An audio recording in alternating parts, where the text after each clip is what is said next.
모든 일에는요, 비하인드 스토리가 있는 법입니다.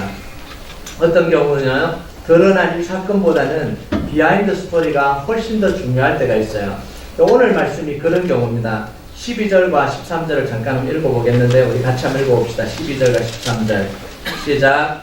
이삭이 그 땅에서 농사하여 그의 100배나 얻었고, 여호와께서 복을 주심으로 그 사람이 창대하고 왕성하여 마침내 거부가 되어. 자, 이삭이 하나님의 축복을 받아서 100배의 열매를 거뒀다는 거예요. 이 100배를 거두는 게 참 힘든 거잖아요. 그런데 이삭이 지금 100배의 축복을 받은 거예요. 우리가 이 축복을 막 사모하잖아요. 기도하면서 하나님 이 100배의 축복을 우리에게 주십시오. 이렇게 이야기를 해요. 그런데 이 드러난 이야기입니다. 바깥으로 드러난 이야기고요. 그런데 이 이야기에는 비하인드 스토리가 있습니다. 1절 우리 다시 한번 볼까요? 1절 시작. 아브라함 때 첫 흉년이 들었더니 그 땅에 또 흉년이 들매 이삭이 그랄로 가서 블레셋 왕 아비멜렉에게 이르렀더니, 가나안 땅에 흉년이 드는 것은요, 농사가 조금 안 됐다 이런 수준이 아니고 먹고 살기 힘든 걸 흉년 들었다 이렇게 이야기를 합니다. 아브라함 때 흉년이 들었다 그러잖아요. 그래서 아브라함이 이 흉년이 들어서 어디로 내려가냐면 애굽으로 내려갔습니다. 살기 위해서 애굽으로 내려간 거예요. 조금 힘들기 때문이 아니에요. 살기 위해서 애굽으로 내려가서 사라를 팔아버리잖아요. 자기 누이라고 그러고 사라를 팔아버리고 이런 일들이 일어나잖아요. 이삭도 흉년을 피해서 애굽으로 내려가는 큰 흉년이 다시 찾아온 거예요. 이삭 때. 그래서 내려가려고 했습니다. 왜냐하면 애굽은 대국이기 때문에 웬만한 흉년이 찾아와도 먹을 게 넘쳐났습니다. 나일강 삼각주를 중심으로 해서 여기에 나는 곡물이 엄청나게 많이 납니다. 그러니까 다른 나라가 다 기근이 들어도 이 애굽은 망하지 않는 거예요. 그러니까 애굽으로 가려고 길을 잡은 겁니다. 자, 그런데 하나님이 이삭이 애굽으로 내려가는 길을 막아버렸어요. 지금 가고 있는데 중간쯤에서 막아버린 거예요. 애굽으로 내려가지 말고 내가 내게 지시하는 땅에 그대로 거하라 이런 이야기예요. 하나님이 애굽으로 내려가는 걸 기뻐하지 않으셨다라는 이야기예요. 그게 하나님이 원하시는 길이 아니라는 이야기입니다.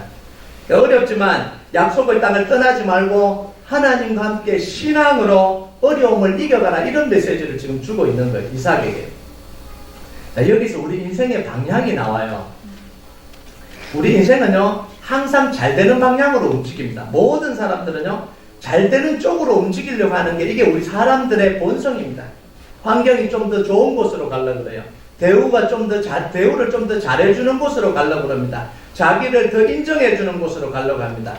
나에게 좀 더 이득되는 곳으로 가려고 하는 게 이게 사람들의 방향입니다. 이삭도 이 방향을 따라서 움직이고 있었습니다.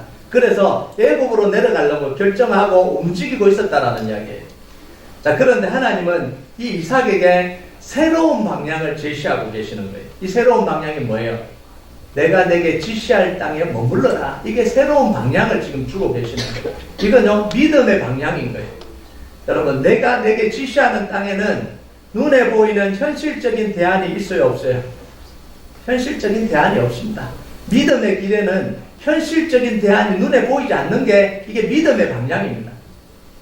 손해를 감수해야 됩니다. 이 기근이 들어서 다 굶어 죽게 생겼는데 애굽으로 내려가면 사는데 내려가는 길을 막고는 여기에 머물러라 그러는 게 이게 대안이 될 수 있냐라는 거예요. 여러분, 이 믿음의 길은요, 어려움을 견뎌내야 되는 곳입니다. 이게 믿음의 길이에요. 그런데 뭐가 함께 하냐면 하나님의 약속이 함께 하고요, 하나님이 함께 하시는 곳이 바로 믿음의 길입니다. 우리가 살아가다 보면요, 이런 선택의 기로에 설 때가 한두 번이 아니잖아요. 놓칠 수 없는 좋은 기회가 찾아옵니다. 정말 내 인생에 정말 이걸 내가 얻었으면 좋겠다 이런 생각을 하고 있었는데 실제로 그 기회가 우리 인생에서 찾아올 때가 있습니다. 내가 지금까지 원하는 것이었고 그걸 붙들기만 하면 정말 나는 행복할 거라고 생각했고 그 기회가 나에게 찾아온 거예요. 내가 조금만 타협하면 그게 내 것이 될 수 있다라는 그 순간이 우리에게 찾아온다라는 거예요. 자, 그런데 신앙을 생각하면요, 하나님과 함께 살아가는 삶을 생각하면 그것을 포기해야 됩니다. 여러분, 이때 정말 우리가 원하는 걸 포기하는 게 그게 쉬운 일이겠습니까? 말은 쉽죠. 정말 그 순간이 우리에게 찾아왔는데 정말 신앙 때문에 하나님이 원하시지 않기 때문에 그걸 내려놓고 포기하고 하나님의 뜻을 따라가는 게 이게 쉬운 일이겠냐는 거예요. 그게 참 어려운 일입니다. 자기 희생과 결단이 없이는 그게 불가능한 일이에요. 자, 그런데 믿음은 우리가 알다시피 희생을 하더라도요, 하나님의 약속을 믿고 결단하는 게 그게 믿음입니다. 여러분 믿으십니까? 이게 눈에 안 보이더라도, 현실적인 대안이 없더라도 우리가 걸어가야 될 길은 이 보이는 길이 아니고 믿음의 길인 거예요. 믿음의 방향으로 가야 되는 게 이게 신앙입니다. 자, 그런데 우리가 여기서 알아야 될 사실이 있는데요, 믿음의 결단만 하면 모든 게 다 해결되는 게 아니라는 거예요. 우리는 자칫 잘못하면 믿음의 결단만 하면 된다라고 생각합니다. 결단만 하면 모든 게 다 해결될 거라고 이런 생각을 가지고 있습니다. 여러분, 결단하는 순간 하나님의 축복이 쏟아져서 더 나은 삶으로 사라지는 게 아니라는 거예요. 믿음의 결단을 하는 순간까지도 굉장히 힘들어요. 그죠? 그 갈등을 이겨내고 믿음의 순간을 할 때까지 그 순간도 굉장히 힘든 거예요.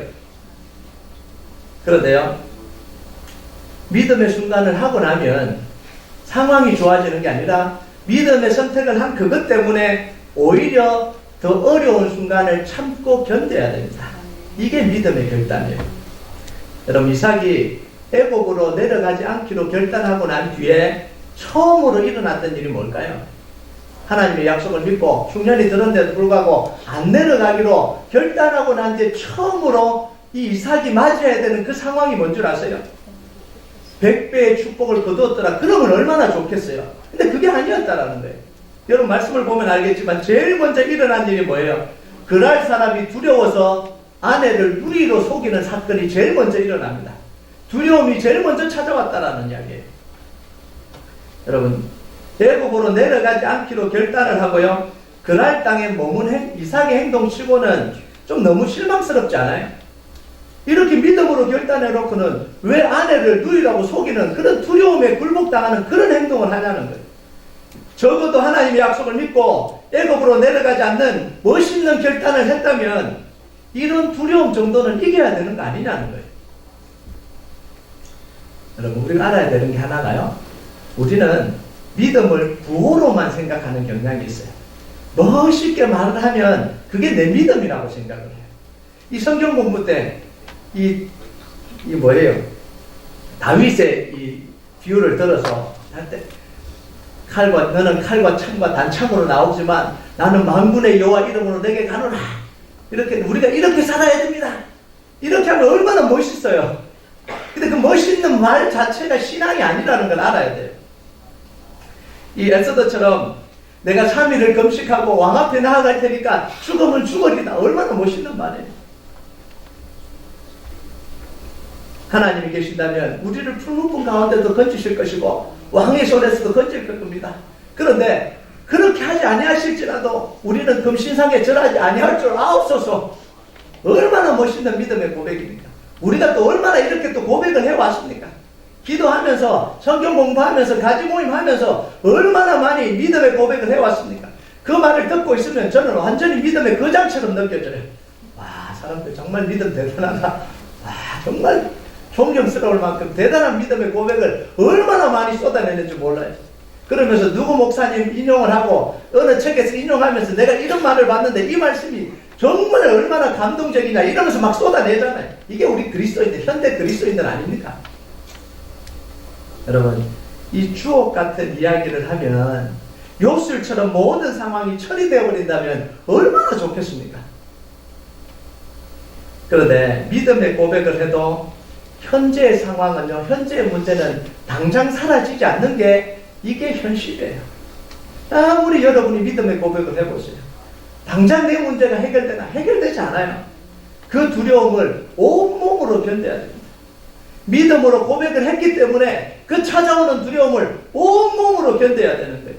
이게 믿음의 고백을 한 사람이 치러야 될 대가입니다. 여러분, 그래서요, 믿음의 고백을 하고 나면 그 다음에 겪는 문제는 다 누가 겪어야 되냐면 오로지 자기가 겪어야 됩니다. 눈물로 기도해야 되고요, 호소해야 되는 그런 시간이 찾아오는 거예요. 그래서 오죽했으면 말씀에 뭐라 그러니까 눈물로 씨를 뿌리는 자는 기쁨으로 그 단을 가지고 돌아오리로다. 눈물을 흘리는 시간이 찾아온다는 거예요. 믿음의 고백을 한 사람에게는 반드시 눈물로 기도하고 하나님 앞에 호소하는 시간이 찾아온다는 거예요. 아무리 믿음이 뛰어난 사람도요, 이 눈물의 시간을 지나지 않고 하나님의 역사를 경험할 수는 없습니다. 눈물의 역사를 경험하는 사람들은 믿음 없는 사람이라서 그런 게 아니에요.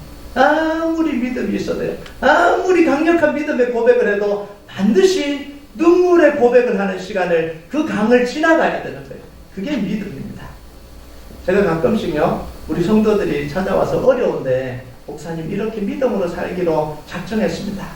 어려운데도 이렇게 하기로 결단했습니다. 제 마음에 감동이 돼요. 정말 이 집사님, 이 권사님, 이 장로님, 이런 믿음이, 귀한 믿음이 있구나, 이런 감사가 돼요. 그런데 동시에 드는 생각이 뭔 줄 아세요? 저 월요일부터 가서 저 혼자 맞닥뜨려야 될 이 상황이 쉽지 않을 텐데 너무너무 이렇게 가슴이 아파요. 저 믿음의 고백을 하고 현장에 찾아가서 혼자 맞닥뜨려야 되는 그런 상황을 어떻게 이겨가실까, 그런 생각 때문에요, 마음이 막 아픈 거예요. 그래서 제가 그 고백을 듣고 나면요, 한편으로는 마음이 굉장히 기쁘기도 한데 한편으로는 마음이 굉장히 무거워요. 저거 어떻게 이겨낼까? 저 믿음의 고백을 하고 어떻게 이겨내실까? 그래서 중보하면서 기도할 수밖에 없는 거예요. 여러분, 그래서요, 희생과 어려움을 감수하고 믿음의 고백을 한 사람도요, 삶의 문제 앞에 두려워할 수 있는 거예요. 삶의 문제 앞에 소심해질 수 있는 거예요. 저 사람 믿음의 고백을 해놓고 왜 저렇게 그럴 수 있는 게 사람입니다. 심지어 믿음의 결단을 한 걸 후회할 수도 있습니다. 자기 입을 치면서 입이 방정이지. 괜히 그렇게 고백해갖고 하나님 앞에 고백해갖고 이거 내가 지금 뭐 하는 짓인가, 이런 것 하는 게 믿음이 없어서 그런 게 아닙니다. 사람은요, 기계가 아니라 감정을 가지고 있기 때문에 언제든지 후회할 수 있고 언제든지 고민할 수 있고 언제든지 소심해질 수 있는 게 이게 사람이에요. 아무리 믿음의 고백을 한다 그래서 달라지지 않습니다. 그것에 대해서요. 그래서 우리가요, 믿음의 고백을 하고도 휘청거리고 있는 사람들 보고 믿음의 고백을 하고도 그렇게 살지 못하는 사람 보면 정죄하지 말아야 됩니다. 우리가 같이 기도해 줘야 됩니다. 아, 그럴 수 있겠다. 이게 그렇게 받아들여야 됩니다. 여러분, 이삭이 아내를 누이로 속인 사건은요, 제가 이 말씀을 묵상하면서 무슨 생각이 들었냐면, 왜 또 저렇게 그 아버지가 했던 걸 따라하나, 그런 생각이 드는 게 아니고요, 얼마나 힘들고 어려운 자리이기 때문에 그런 고백을 하나, 이런 생각을 하는 거예요. 얼마나 두려웠으면 이 자기 아내를 누이라고 속여서 자기 살뿐 일을 하나, 이런 생각이 드는 거예요. 여러분, 근데 잘 보면요, 이삭은 정말 힘든 자리에도 불구하고 이삭은 하나님의 약속을 믿고 버티려고 하다 보니까 그런 이게 두려움이 찾아온 거잖아요. 애굽으로 가버렸으면 그런 고민을 했겠냐고요? 안 했겠죠. 그런데 그럼에도 불구하고 약속을 믿고 버티려고 하다 보니까 그 두려움에 굴복당하기도 하고 두려움 때문에 소심해지기도 하고 두려움 때문에 후회가 들기도 하는 거예요. 그러니까 내려간 것보다 훨씬 더 잘하는 거잖아요. 그러니까 이 본문을 보면서요, 하나님은 너 왜 아내를 누이로 속였냐 그렇게 책망하지 않으세요. 하나님도 그거 아시는 거예요. 여러분, 이 어려운 순간을 버텨내기 위해서 우리에게 필요한 게 뭔지 아세요? 그게 바로 약속의 말씀입니다. 다른 게 아니에요. 약속의 말씀이에요. 이삭은 이 약속의 말씀을 믿고 애굽으로 내려가지 않고 그날 땅에서 버텼습니다. 정말 버틴 거예요. 이삭은요, 버틴 거라고 볼 수밖에 볼 수가 없는 거예요. 여러분, 3절과 4절을 한번 읽어볼까요? 무슨 약속을 해주셨는지. 3절과 4절 같이 한번 읽어봅시다. 시작. 이 땅에 거주하면 내가 너와 함께 있어 내게 복을 주고 내가 이 모든 땅을 너와 내 자손에게 주리라. 내가 내 아버지 아브라함에게 맹세한 것을 이루어 내 자손을 하늘의 별과 같이 번성하게 하며 이 모든 땅을 내 자손에게 주리니 내 자손을 말미암아 천하 만민이 복을 받으리라. 여러분, 이 약속의 내용을 보세요. 내 자식을 축복해서 자식이 많아지고 이 땅에서 풍성하게 될 거다, 이렇게 지금 약속을 해주시는데, 여러분, 이 흉년의 자리하고 이 풍성함하고 매치가 안 되잖아요. 이게 이루어지려면 애굽으로 내려가는 게 더 맞는 것 같아요. 자, 그런데 이삭은요, 하나님의 약속을 믿고 이 흉년의 땅에 남아서 하나님의 약속을 붙들고 있는 거예요. 그러니까 얼마나 힘들겠어요. 다른 사람은 다 내려가는데, 다른 사람은 다 그렇게 가서 잘 된다 그러는데, 자기 혼자 남아서 나는 하나님의 약속을 붙들고 이 흉년의 땅에 남아있을 거라고 결단하는 게 이게 얼마나 어려운 일이냐는 거예요. 여러분, 얼마나 어려웠냐면 자기 아내를 누이라고 이야기해야 될 만큼 두려웠다라는 거예요. 그 땅은 호락호락하지 않은 땅이었는데 이삭은 약속의 말씀을 믿고 한번 버텨보겠다고 남아있었다라는 이야기입니다. 이때 하나님이 주신 축복이 뭐예요? 100배의 열매를 거두게 하시는 축복. 이 견디고 있으니까, 버티고 있으니까 하나님이 주신 축복이 뭐냐면 100배의 열매를 거두게 하시고 거부가 되게 하는 축복입니다. 여러분, 단번에 이루어진 게 아니라는 거 아셔야 됩니다.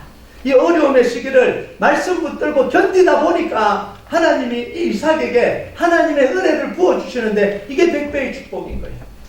여러분, 우리가 인생을 살아오면 이거 얼마나 많이 경험했습니까? 힘든데도 버티고 또 믿음으로 견디고 정말 이제는 마지막일 거다고 이제는 포기하고 싶다고 그랬는데 또 기도하면서 하나님이 말씀 주시고 은혜 주시니까 그 순간을 버텨오니까 우리의 삶 속에 하나님이 이 100배라니까 좀 실감이 잘 안 나기는 하지만 그래도 하나님이 주시는 은혜를 받았잖아요. 아, 여기까지 왔구나. 그때 안 버텼으면 어떻게 했을까? 그때 하나님의 약속을 안 붙들었으면 어떻게 됐을까? 그런 순간이 우리 인생에 한두 번이 아니잖아요. 제 인생 속에도 미국 와서 지금 12년 동안 그런 경우가 수도 없이 많습니다. 야, 내가 그때 버티지 못했다면, 그때 새벽에 나와서 하나님 앞에 무릎 꿇고 약속 붙들고 울면서 견디지 못했다면 지금 이 순간은 우리에게는 없다라는 거예요. 이 순간이 한두 번이 아니었다라는 거예요. 여러분, 우리의 믿음의 결단은 어려움을 끝내는 선언이 아닙니다. 우린 자칫 잘못하면 믿음의 결단만 하면 어려움이 끝났다고 생각을 해요. 그런데 아니에요. 오히려 어려움 속으로 들어가겠다라는 결단이 이 믿음의 결단입니다. 그래서 우리가 믿음의 결단을 할 때 잘 생각하셔야 돼요. 내가 이 믿음의 결단을 하면 어려움 속으로 들어간다는 걸 아셔야 됩니다. 그런데 이 어려움을 시간을 들어가지만 혼자 들어가는 게 아니라 누구랑 같이 들어가요? 하나님과 함께 그 어려운 순간에 들어간다는 거예요. 그러니까 이때 이 어려움을 참고 인내하겠다는 이 결단이 우리에게 굉장히 중요한 거예요. 그리고 또 중요한 게 뭐냐면 하나님의 약속의 말씀을 붙드는 게 이게 굉장히 중요한 거예요. 여러분, 우리 교회가 걸어온 길 속에서 하나님이 약속의 말씀을 주신 적이 여러 번 있습니다. 제가 나누기도 하고 그랬는데요. 좀 정리를 좀 하면요. 가장 첫 번째 말씀이 뭐냐면 이사야 60장 말씀이잖아요. 지금도 우리가 그걸 놓고 새벽마다 기도하고 있잖아요. 2008년도에 하나님이 우리 교회에 주신 말씀이 바로 이 이사야서 60장의 말씀입니다. 이때 우리 교회는 굉장히 어려울 때입니다. 여기 그때 계셨던 분들도 있고 안 계셨던 분들도 있는데 2000 스퀘어필 때는 하우스를 개조한 그곳에서 우리가 교회를 할 때입니다. 그런데 이 하우스 이 교회가 이 코린트 시청 앞에 이 대로 앞에 있어서 이 간판도 못 달고요. 이 주차장도 이 잔디라서 허가가 안 나는 거예요. 주차를 할 수가 없는 거예요. 원래는 간판도 달고 주차도 할 수 있다고 생각하고 내려갔어요. 원래 교회를 하던 자리여서 다 그렇게 했기 때문에 내려갔는데 내려가 보니까 CD 코드가 달라졌대요. 그러니까 간판도 못 달게 하고 주차장에 주차도 못하게 하고 그 다음에 이 건물 자체가 이 퍼블릭 미팅으로 맞게끔 업데이트가 안 되어 있기 때문에 그걸 고치기 전까지는 모임을 못한다 그러는 거예요. 가서 내려간 지 한 1년 됐는데 자꾸 그런 소식들이 들려오는 거예요. 하나씩 이제 시청이 간섭하기 시작하는 거예요. 그러니까 한여름이 됐는데 교회 앞에 파킹을 못하니까 저기 그 공원에다가 파킹을 하고 그 땡볕에 다 걸어와야 되는 거예요. 안 그래도 교회가 집 한 채 그 집에 들어오면 다 찜통인데요. 시원하지도 않는데 파킹까지 저기 갖다 대고 10분을 걸어와야 되니까 누가 교회에 오겠냐고요. 근데 간판도 못 달죠. 그러니까 이거 완전히 가정집이에요. 교회가 아니고 가정집이에요. 그 아마 한국에서 온 사람들은 이단이라 그랬을 거예요. 이런 데가 어디냐고 도대체. 예? 교회의 미래를 보면 이 막막할 수밖에 없었어요. 이게 도대체 교회가 어떻게 이제 될 건가? 이 막막한데요. 이때 하나님이 주신 말씀이 뭐냐면 이사야 60장의 말씀입니다. 이 세 가지 약속을 주셨는데요. 첫 번째가 60장 4절에 같이 한번 읽어볼까요? 시작. 내 눈을 들어 사방을 보라. 무리가 다 모여 내게로 오느니라. 내 아들들은 먼 곳에서 오겠고 내 딸들은 안기 올 것이라. 한 명도 안 오는데 무슨 이게 그냥 사방에서 몰려와요.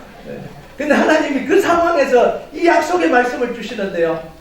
이 첫 번째 말씀, 동서남북에서 하나님 아들, 딸들이 예배하러 나오는 역사, 우리가 지금도 기도하고 있잖아요. 하나님 얼마나 지금 많이 보내주십니까? 얼마나 이 성도들을 보내주셔요. 두 번째 약속이 이사야 60장 5절인데 다 같이 한번 읽어볼까요? 시작. 그때 내가 보고 기쁜 빛을 내며 내 마음이 놀라고 또 화창하리니 이는 바다의 부가 내게로 돌아오며 이방 나라들의 재물이 내게로 옵니다. 정말 돈 없을 때 아니었습니까? 돈 없을 때요. 돈만 있어서 문제가 하나도 안 됐습니다. 파킹랏 만들면 되고요. CD 코드 업데이트 시키면 되고요. 그러면 다 해결될 문제였습니다. 그런데 그 당시 일주일에 헌금 400불도 안 들어올 때였는데 뭐 어떻게 할 수가 없는 거예요. 근데 하나님이 이 말씀을 또 주시잖아요. 바다의 부와 이방의 부와 바다의 재물이 교회로 흘러도 교회가 세워질 거다. 이 약속의 말씀을 주시는 거예요. 이 마지막 세 번째가요. 이사야 60장 22절이에요. 같이 한번 읽어볼까요? 시작. 그 작은 자가 천명을 이루겠고 그 약한 자가 강국을 이룰 것이라. 때가 되면 나 여호와가 속히 오리라. 지금 우리가 이거 기도하잖아요. 적은 자가 천을 이루고 약한 자가 강국을 이루는 역사. 그래서 120명의 기도 용사들이 세워지는 그 기도를 지금 10년 동안 지금 하고 있는 거예요. 앞으로 이루어질 것을 믿습니다. 네. 이루어져 가고 있잖아요, 지금. 네.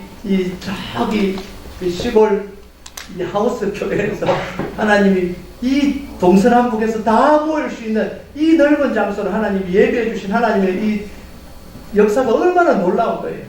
그때 이 약속을 붙들고 기도하지 않았다면요, 벌써 저는 한국으로 가고 없을 거예요. 네. 우리 교회는 아마 역사 속에서 사라져버리고 없을 거예요. 그런데 그 어려움의 순간에 이 약속의 말씀이 우리 말씀이라고 붙들고 새벽마다 눈물 흘려 우리 성도들이 함께 기도했기 때문에 이 자리까지 오게 된 거 아닙니까? 이 두 번째 말씀이 2009년도에 주신 말씀이에요. 애국도 의지하지 말고 아수르도 의지하지 말라는 이 말씀을 주시는 거예요. 여러분, 이때는 이 코린스 하우스에서요, 이 루이스빌로 처음으로 이제 이전을 해서 쇼핑센터에 6,000 스퀘어핏 이 교회로 이제 리모델링해서 들어가려고 하던 계획을 세우고 있던 그 시절이었습니다. 함께 도우려고 했던 교회가, 재정적으로 다 도와주려고 했던 교회가 돌연 돕는 계획을 다 철회해버렸습니다. 우리는 정말 그때 뭘 느꼈냐면 내동댕이 쳐졌다 이런 느낌들. 그때 분들은 다 우리는 완전히 내동댕이 쳐진 사람들이구나 이렇게 생각이 든 거예요. 아무도 도와줄 사람이 없었습니다. 이전 계획은 다 세워놨고요. 공동회의도 다 거쳤고요. 이 덴톤에 있는 교회가 이 루이스빌로 내려온다고 엄청난 진통을 겪었습니다. 그런데 내동댕이 쳐져버린 거예요. 없는 걸로 돼버린 거예요. 백지가 돼버린 거예요. 우리 혼자 내려가려니까 내려갈 수가 없는 거예요. 하나님이 비전을 주셨고 내려가야 되는데 돈이 없는 거예요. 내려가려면 한 달에 4,100불 렌트비를 내야 되는데 낼 수가 없는 거예요. 한 달 다 헌금을 걷어도 2,000불이 안 되는데 어떻게 4,000불짜리 렌트를 들어갑니까? 들어갈 수 없는 상황이에요. 정말 힘겨운 상황이에요. 이때 우리 교회는요, 하나님의 약속의 말씀을 믿고 성전 이전을 강행했습니다. 애국도 의지하지 말고 아수르도 의지하지 말고 하나님만 의지하라는 그 약속의 말씀 믿고, 지금까지 하나님이 공동회의하고 플랜을 다 세우게 한 게 하나님이라면 하나님이 이루실 거라는 걸 믿고요, 우리 온 운영위원들이 함께 기도하면서 만장일치로 결정을 했습니다. 저는 그때 너무 두려웠습니다. 운영위원들이 다 학생들밖에 없었거든요. 저 돈 어떻게 하나. 결정은 내렸는데 책임질 사람이 없는 게 책임질 사람이. 아무도 돕지 않아도 하나님이 도우신다는 믿음의 고백으로 내려간 거예요. 그러니까 하나님이 다 하셨잖아요. 돕지 않겠다고 철회했던 그 교회가 다시 최소한을 돕기로 결정을 하고요. 그러면서 하나님이 부어주시는 은혜를 받으면서 우리가 이 상가 건물 3년을 또 하나님께서 지켜주셨잖아요. 그러면서 부흥하게 하셨고 하나님 인도해 주셨잖아요. 그럼 그때 우리가 그 말씀을 안 붙들었으면 또 교회는 공중분해 당했을 거예요. 또 사라지고 없을 거예요. 네. 세 번째 말씀이 올해 주신 말씀이에요. 2016년 초에 주신 말씀이에요. 우리 신명기 15장 6절에서 8절 같이 한번 읽어봅시다. 시작. 내 하나님 여호와께서 내게 허락하신 대로 내게 복을 주시리니 내가 여러 나라에 구워줄지라도 너는 꾸지 아니하겠고 내가 여러 나라를 통치할지라도 너는 통치를 당하지 아니하리라. 내 하나님 여호와께서 내게 주신 땅 어느 성읍에서든지 가난한 형제가 너와 함께 거주하거든 그 가난한 형제에게 내 마음을 완악하게 하지 말며 내 손을 움켜쥐지 말고 반드시 내 손을 그에게 펴서 그에게 필요한 대로 쓸 것을 넉넉히 구워주라. 여러분 이거 기억나시죠? 이제 모든 사람들이 기억할 거예요. 우리가 그 루이스빌 성전에 있으면서 미국교회를 빌렸으면서 이제는 나가야 되는 그런 상황에 교회를 살 수 있는 상황도 아니고 재정도 넉넉하지 않는 그 상황에서 하나님이 이 건물을 보여주시는데 막막했잖아요. 우리 운영원들 다 아시죠? 목사님 이거 어떻게 190만 원 어떻게 해요? 그런데요 하나님이 기도하 중에 이 약속의 말씀 받았잖아요 우리가. 그러니까 하나님 뭐라 그래요? 내 하나님 여호와께서 내게 허락하신 대로 내게 복을 주시리니 이 말씀이요 제 속에 딱 꽂히는 하나님 주시겠다라는 확신을 주셨습니다. 그래서 운영원들하고 다 나눴잖아요. 하나님 약속대로 주셨잖아요. 우리가 뭔가 있어서 주셨습니까? 기적적으로 주셨잖아요. 그래서 우리 교회가 들어올 때 여기 한 4개, 5개 교회가 그 네스팅 하면서 사용을 하고 있었습니다. 그래서 우리는 두말하지 않고 우리가 가나안 땅 들어가면 손을 굳게 해서 형제들을 내치지 말라는 그 약속의 말씀을 우리에게 주셨기 때문에 우리는 어떤 대가를 치르더라도 그들을 다 스테이 하도록 하겠다라고 결정을 하고 왔습니다. 상황도 들어보지 않고요. 왜냐하면 하나님이 약속의 말씀 주셨기 때문에. 그래서 우리가 들어올 때 한 교회도 내보내지 않았습니다. 정말 나가기를 원하는 교회들만, 좋은 데로 간 교회들만 나가도록 하고요. 나머지 교회들은 다 그대로 사용하기로 우리가 다 품었잖아요. 우리가 다 알잖아요. 근데 마지막 남은 이 브라질 교회예요.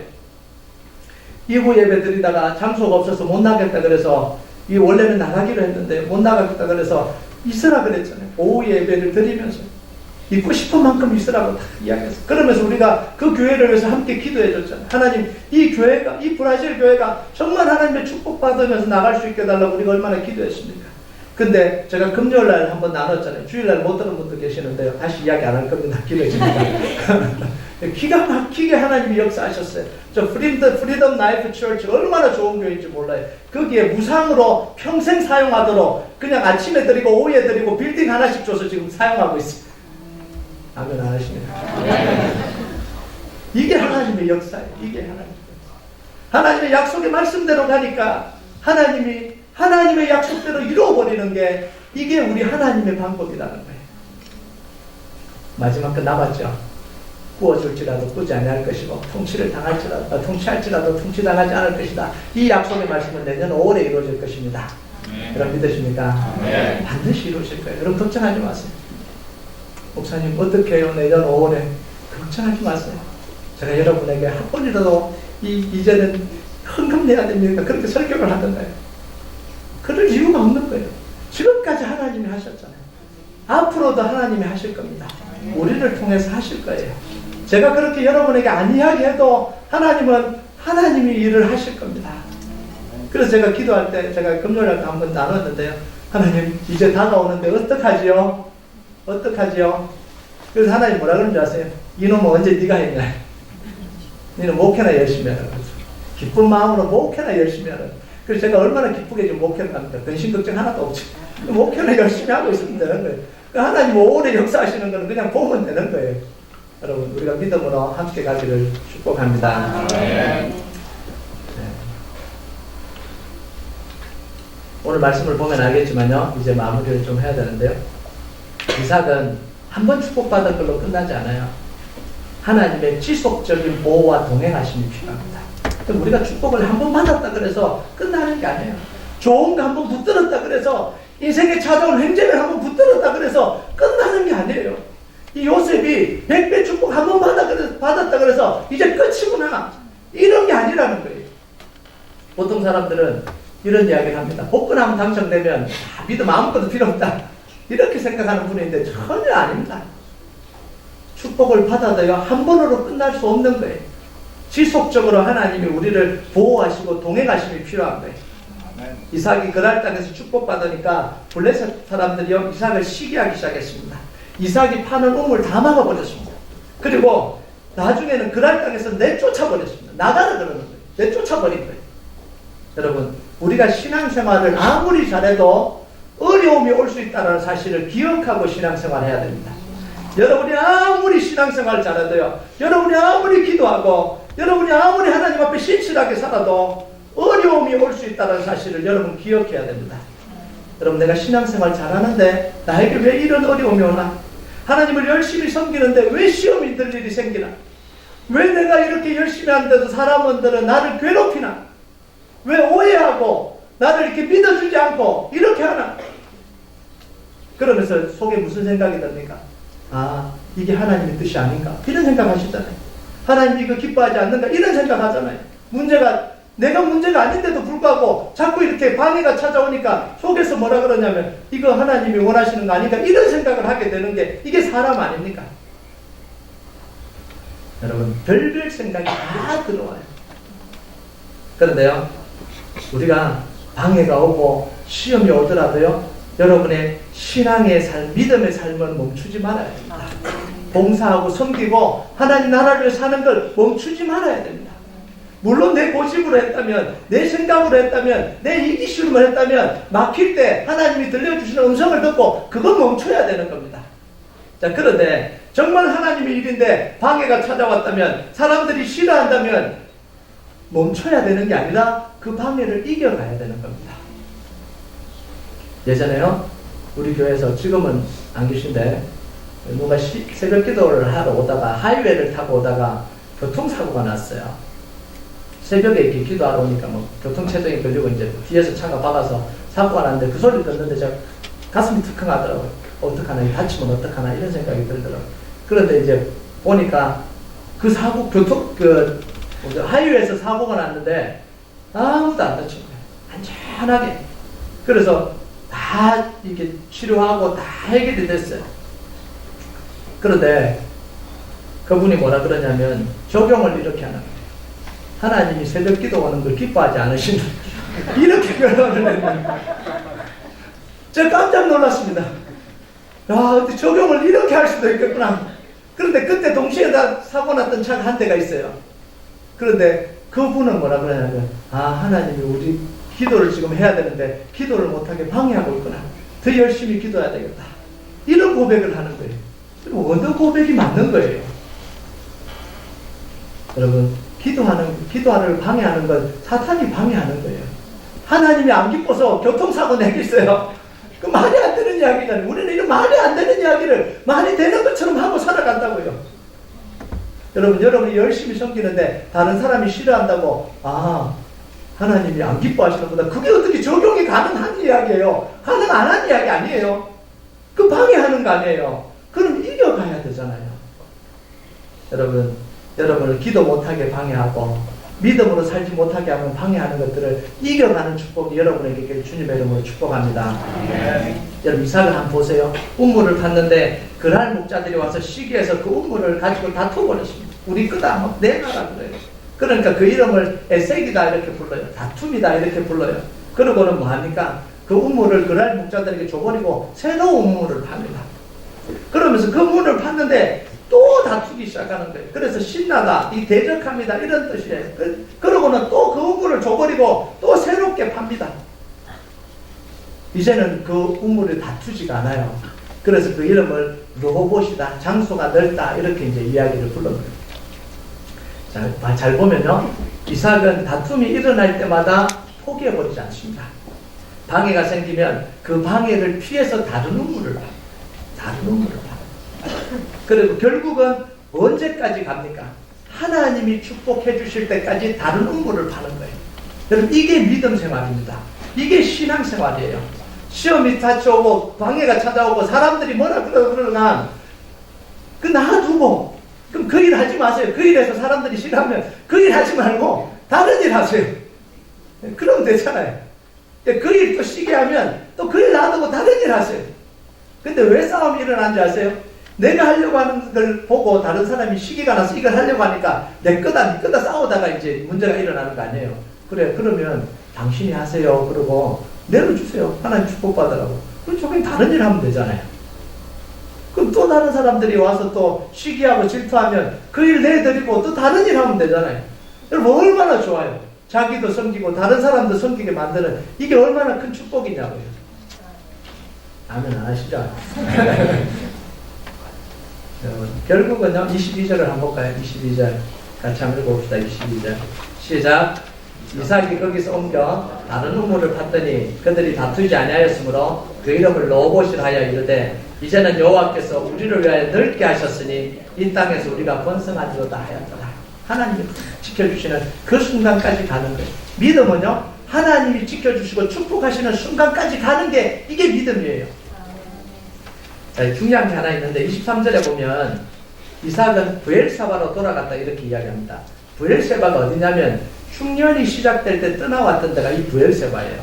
그런데 이삭은요 이 브엘세바로 다시 되돌아갑니다. 이삭에게 이 흉년은 재앙이 아니라 축복의 시간입니다.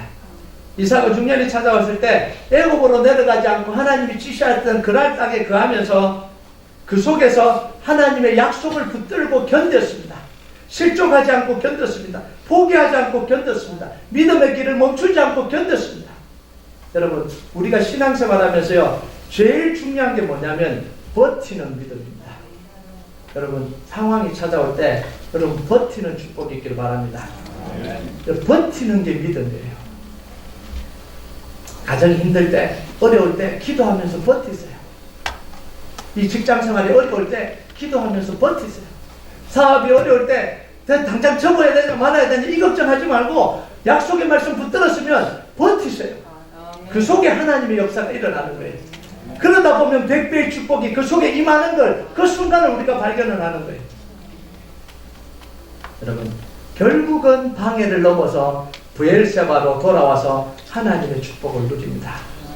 그러면서 그곳에 장막을 치고요 그 속에 우물을 파고 거기서 제단을 샀잖아요. 여러분 보세요. 이 흉년이 들어서 이 장막을 치고 우물을 파고 제단을 쌓으려고 하던 것들을 썰어버리려고 그랬습니다. 흉년이 이 이삭이 살아가는 삶을 다 날려버리려고 그랬잖아요. 그런데 하나님이 뭐예요? 약속의 말씀을 믿고 붙들고 있으니까 견디니까 하나님이 다시 브엘사바로 돌아와서 뭘 하게 하십니까? 장막을 치고 우물을 파고 하나님께 제단을 쌓도록 하나님 이삭을 인도해 주시잖아요. 이게 하나님의 얼마나 큰 축복이에요. 이삭은 이 시기에 이 브엘세바를 갔다가 오는 이 흉년의 시기에 엄청난 것을 얻었습니다. 뭘 얻었어요? 흉년의 100배의 결실을 맺는 이런 축복을 얻잖아요. 그보다 더 큰 축복은 26절과 28절입니다. 같이 한번 읽어봅시다. 시작. 아비멜렉이 그 친구 에오삭과 군대장과 비골과 더불어 그란에서부터 이삭에게로 온지라. 이삭이 그들에게 이르되 너희가 나를 미워하여 나에게 너희를 떠나게 하였거늘 어찌하여 내게 왔느냐. 그들이 이르되 여호와께서 너와 함께 계심을 우리가 분명히 보았으므로 우리의 사이 곧 우리와 너 사이에 맹세하여 너와 계약을 맺으리라 말하였더라. 자, 처음에는 이삭이 피난 간 곳이 이 그랄 땅이잖아요. 아비멜렉이 두려워서 아내를 팔기까지 누이라고 속이기까지 했잖아요. 그런데 또 하나님이 축복하시자 이 아비멜렉에게 쫓겨났잖아요. 그런데 지금은 어때요? 아비멜렉이 찾아와서 평화의 조약을 맺자 이렇게 찾아옵니다. 하나님이 얼마나 이 이삭을 세워주십니까? 처음에는 정말 보잘것없이 내려갔고 빈털터리로 내려갔고 정말 갈 데 없어서 내려갔던 그 이삭을 어떻게 보면 아비멜렉에게 무시당하던 이 이삭을 이제는 아비멜렉이 찾아와서 평화의 조약을 맺잖아요. 당신이 너무 강하기 때문에 우리가 이제 당신에게 기대려고 그런다 이런 이야기예요. 그러면서 이 아비멜렉이 하는 이야기가 뭐냐면 여호와께서 너와 함께 계심을 우리가 분명히 보았으므로 우리가 왔다 이렇게 이야기합니다. 여러분 이게 하나님이 지켜주신 거 아니면 뭡니까? 우리 인생은요 정말 하나님이 지켜주셔야 됩니다. 여러분의 사업, 직장, 가정, 이 학업, 이 모든 게 자녀들 하나님이 지켜주지 않으면 안 되는 거예요. 여러분의 모든 인생이 하나님이 지켜주시는 그런 축복으로 임하길 주님의 이름으로 축복합니다. 우리가 추수감사주일을 지키잖아요. 우리가 감사할 일이 뭘까요? 우리 교회적으로 보면 정말 감사할 일이 많았습니다. 근데 우리 삶으로 보면 그러지 않는 우리 가정들도 있을 거 아니에요. 사업이 좀 더 경제가 떨어졌거나 이 가정에 또 문제가 또 찾아온 가정들도 있을 거고, 자녀들에게 문제가 찾아온 가정들도 있을 거예요. 우리가 뭘 감사해야 되죠? 이 감사할 일이 없는데 뭘 감사해야 되죠? 근데 우리가 이삭을 보면 알겠지만 흉년에도 감사할 이유가 있잖아요. 흉년? 그 속에 하나님의 계획이 끊이지 않잖아요. 우리가 사업이 조금 못 되더라도, 조금 가정에 좀 문제가 찾아왔더라도, 어려움이 찾아왔더라도 지금 하나님의 계획은 여러분 속에서 역사하고 계신다는 걸 믿으시기 바랍니다. 가장 큰 축복은 뭐냐면 예수님의 십자가예요. 우리가 뭐니 해도 우리가 감사할 수 있는 건 이 예수님의 십자가예요. 그 십자가 때문에 지금까지 왔잖아요. 그 예수님 십자가 때문에 오늘 우리가 있는 거 아니에요. 우리가 누리고 있는 모든 것이 예수님의 십자가로부터 온 거예요. 우리가 하나도 감사할 일이 없어도 우리가 감사할 수 있는 이유는 바로 십자가입니다. 예수님 때문에 다 없어져도 감사할 수 있는 이유는 넘쳐나는 게 바로 우리 인생입니다. 여러분, 그래서요, 가장 큰 감사는 뭐냐면 대단한 게 이루어졌기 때문에 감사한 게 아니라 가장 평범한 중에 감사의 제목을 발견하는 거예요. 밋밋한 삶 속에서 구원의 감격을 느낄 때 그게 가장 큰 감사예요. 거기서부터 우리 삶이 시작이 됩니다. 그래서 여러분, 어려운 순간에요, 정말 하나님 주신 약속의 말씀 붙들고 여러분이 승리하고 축복받는 여러분 되시길 주님의 이름으로 축복합니다. 우리가 하나님 앞에 찬양 같이 드렸으면 좋겠어요. 정말 우리가 뭘 감사하겠어요? 약할 때 강함 주시고 우리를 지켜주시고 십자가에서 예수님을 우리를 위해서 못 박혀 죽으시고 우리를 위해 피 흘려 주신 그 주님 아니면 우리가 어떻게 설 수 있겠습니까? 오늘도 이 찬양을 우리가 마음을 다해서 하나님 앞에 같이 좀 올려드렸으면 좋겠습니다. 거룩하신 하나님, 주님께 감사드립니다. 우리가 오직 감사해야 될 것 오직 예수님밖에 없음을 고백합니다. 이 시간 우리가 같이 찬양합시다. 거룩하신 하나님, 거룩하신 하나님, 주께 감사드립니다. 주께 감사드립니다. 나를 일상에 오신